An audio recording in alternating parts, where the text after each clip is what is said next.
Well, hello guys, welcome back. So, I had a lot happen in the last 24 hours and it actually made this video for you. Was putting it up and I didn't like it. I didn't think I had enough enthusiasm because, the way I was doing it was like this and I was just telling you what happened. And I'm like, oh my god, you're gonna think I'm like traumatized or something and I'm not.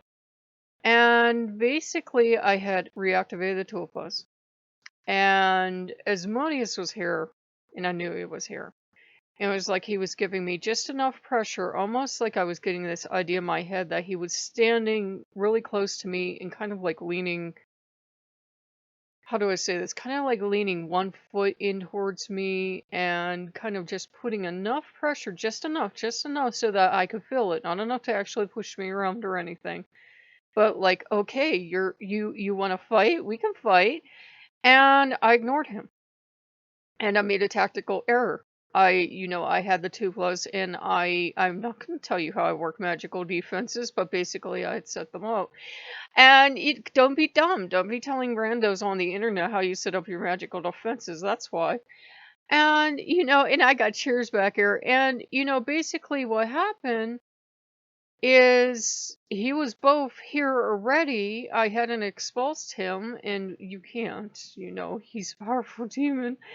And he saw I was willing to go to war. What he'd been disappointed in is I had never, up until now, done anything that he would take as an act of war. Setting up, trying to expel him is one thing, trying to tell him, oh, go away, is one thing, but setting up guards, setting up,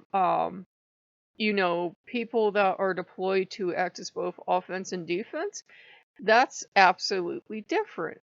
And this is gonna sound horrible. This is gonna sound horrible, but we have to remember that, magically speaking, a lot of Tuplas are both real and not real. They're not real in the sense we are. They're not real in the sense we are. I know people get super attached, and I've read stories of people wanting them to have souls and getting married to them and everything. But they're not real in the same sense that we are, and they can be dismantled and put back together. And Asmodeus is not Odin. I mistook him for Odin. Odin will wait and see what you're doing because he's interested as hell, because he's in the war and he's interested in as hell to see what this pitiful human's going to try to do against a god of war, because it's going to be good. And Odin will sit there and watch you and let you think you're getting away with this stuff, and you're such a badass, at being military campaign and setting up defenses, even if you've had no military training, which I haven't. Asmodeus won't do that. Asmodeus was like, war! And he gleefully tore through my defenses. And I had this idea of one time that when one of the Tuplas was here, it was really not the Tuplo itself, it was Asmodeus wearing the skin of a Tupla, which I know sounds terrifying, but this is Asmodeus we're talking about. And basically last night, he told me, you do not need them. You have me here for defense. Why would you think I'm inefficient at defense? But you declared war on me, so, things are going to change a little bit. Not in a bad way, in a good way. He just didn't think I had it in me. And, he gave me a dream this morning, which I will give you the Cliff Notes version of, that I have a spiritual ancestor that could actually breathe fire. And they give you hints is for stuff to look for in the real world to see how much you want this stuff. The spiritual ancestor wanted to be one of the Shondels. And of course I get up, I look up like, who the hell are the Shondells? This sounds familiar, and it's this obscure singing group. And they went on to be this other name, and I'm like really fascinated because every one of their songs I'm listening to is like a pointed thing from Asmodeus or is talking about demons, and I'm like, oh, okay. And oh, but it was, in the dream the ancestor had said he really didn't even know if Asmodeus truly cared for him. Asmodeus tells me when I wake up, he'd breathe fire. What the hell do you think? Because that's one of Asmodeus's attributes. So, Asmodeus explained to me, Cliff Notes version again, that it wasn't even a defense against someone of his rank and power level. They're not Dungeons and Dragons, but at the same time, would it have terrified a teeny tiny, maybe newborn demon? Yes. Oh, very scary. Oh, so scary. Would it terrify any demon that you would want to keep out? No. And you don't have to worry about keeping out demons. That was one of the lessons. And the other one was, if you are worried about stuff, I will give you demon guardians. You don't need to be using these. But he saw I felt really bad because Odin just loved it. Odin was laughing and saying it's basically to them, it's akin to tearing apart a paper doll to us. And Odin says, do you really think paper dolls are alive? And he knows humans get sentimental and we cry and we love everything, including paper dolls. And we will sit there and cry because we'll back bond to anything, right? Like the meme. And he goes, God damn it, they're not real. You humans invest everything with all this emotional, things and everything. He says, but it was no more, real than him tearing a paper doll apart. And Asmodeus said, if I filled because he said he wanted to play war again. I said, well, what if I had 20, And he said, well, if I had a room filled with 2 million paper dolls, and they were between me and you, and I said, this is my defense, and they were just literally paper dolls standing there, he said, you would stomp on them and not even care, and you would make your way straight over to me, and you would be laughing. I said, yeah, or I'd use a flamethrower. He goes, see, would you care? No, he's and he said, they can be built stronger and better. You built them under duress. I don't want you having something like this. We are going to build them stronger and better. You will, if you really have to have them, you will get them back. Improved, and built by Asmodeus. He said, but you have better magical talent than this. You have better, defense abilities than this. You should have thought in a military sense when you built them. You just thought in this mundane sense of having protectors. I will tell you what we're going to do, and I will, he's not going to just do it for me, but he's like, we can rebuild and we can rebuild better. So you can dismantle them in a way, and you can put them back together.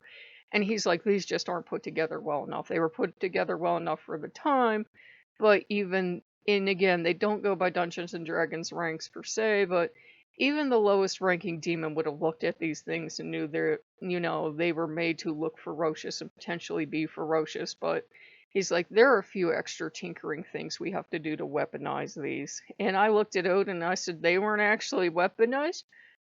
Kind of. I mean, really, Loki and I were going to handle stuff, but it made you feel good, so who cares? So I looked at him like, but you gave me something that wasn't weaponized.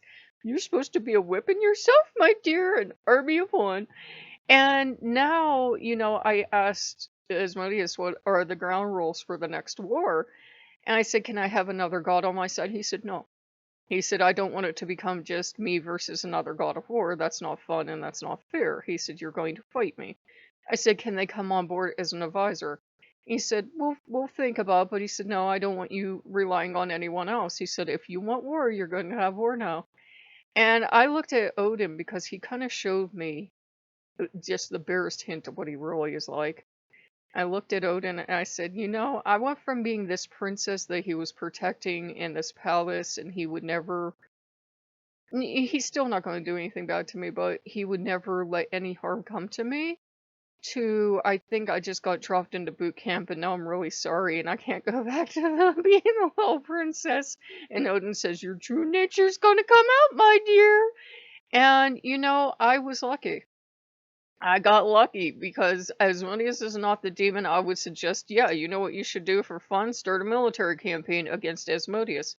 And I was mad at myself because I knew it was a bad, lazy military campaign. I'm no military expert. I saw everything I did wrong and I didn't take him seriously enough. I'm used to the old man. The old man will give you time to think about your errors because that's how he teaches you. Usually, but Asmodeus was like, no, you set up really bad defenses. This is actually shameful, and you even did security duty in real life. You know better than this. You didn't even set up competent security details.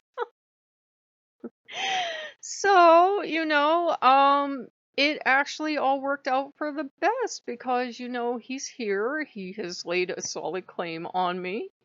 And he taught me a valuable lesson. He said the only reason you're protected is because your gods protect you and everything. You can set these cute little protectors up and everything, but he said, stuff like that, and it's just like sigils and circles and everything. If a demon or a god or somebody is determined to get to you, they'll tear right through it, like we would tear through paper dolls.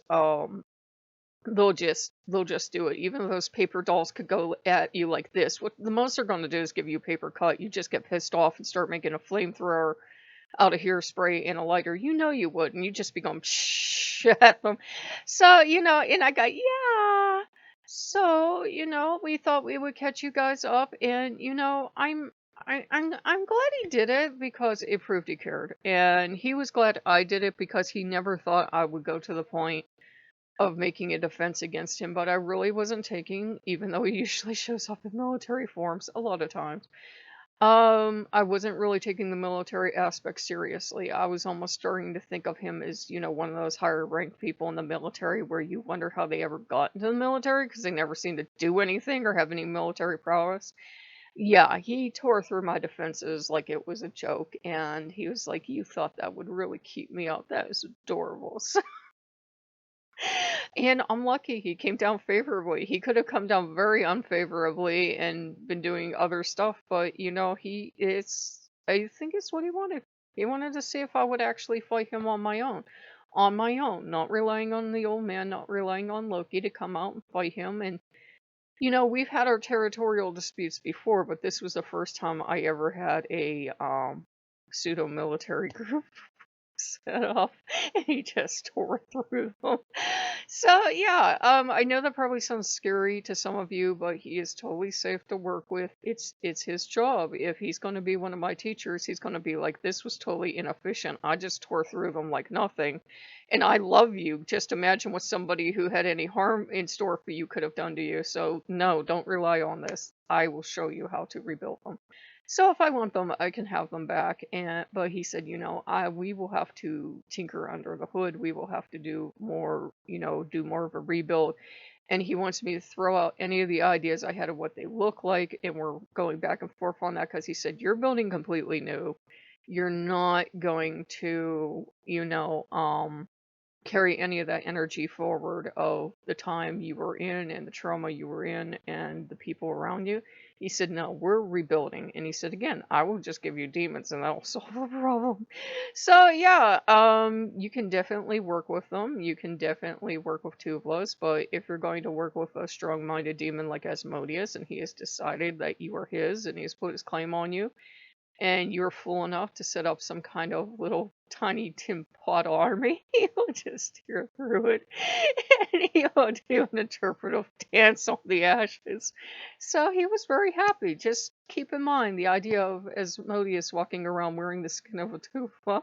It's really not bad. We get attached to them, we do. We get really hysterically attached to them at times, but he's like, they're no more alive than a paper doll is. We can think that they were ensouled in a sense because we want them, and I've seen tons of articles on that. But well, their souls went to Valhalla. There you go. They're living in Valhalla and drinking mead with the old man. And the old man's like, no, they couldn't fight worse shit. They ain't live with me. So yeah, but Asmodeus is like that, and they all have many different aspects, and he definitely has this aspect that would skin his enemy and wear wear their skin as a disguise. And I looked at him and I said, that's only something that happens in movies set in Nam with the crazy guy, right? I said, people don't actually do this anymore, and he's like, oh yes, I do, my dear. And he said it was fun. And to him, it wasn't anything gruesome. It was like, well, if the old man skinned a bear and wore the bear skin, to him, it wasn't like he'd skinned an equal. It was like skinning an animal or cutting apart a paper doll. So it's get worse and worse. But that's why I love him, because he's strong enough. He came through the defenses and he laid the claim on me, because years ago I'd had something stolen. It was military related, and it was a pin, and that's all I'm going to say. And it was stolen when I was at the mall. And I got the idea a military person had stolen it. And of course I thought a human, right? Because even though I worked with demons in high school, and you've been with the channel for a while, you know this, I really didn't quite you know, leave. And half of me still thinks, oh, mundane person saw it and stole it and whatever. But it was like he was saying, no, I stole it. Your magical ancestor, in a sense, was linked to that, and this is what's going on. And you are one of mine. I choose you. Your magical ancestor had my favor, and you have my favor. So there you go. So if you guys like what you see, like, comment, subscribe, and we will see you later. Bye bye.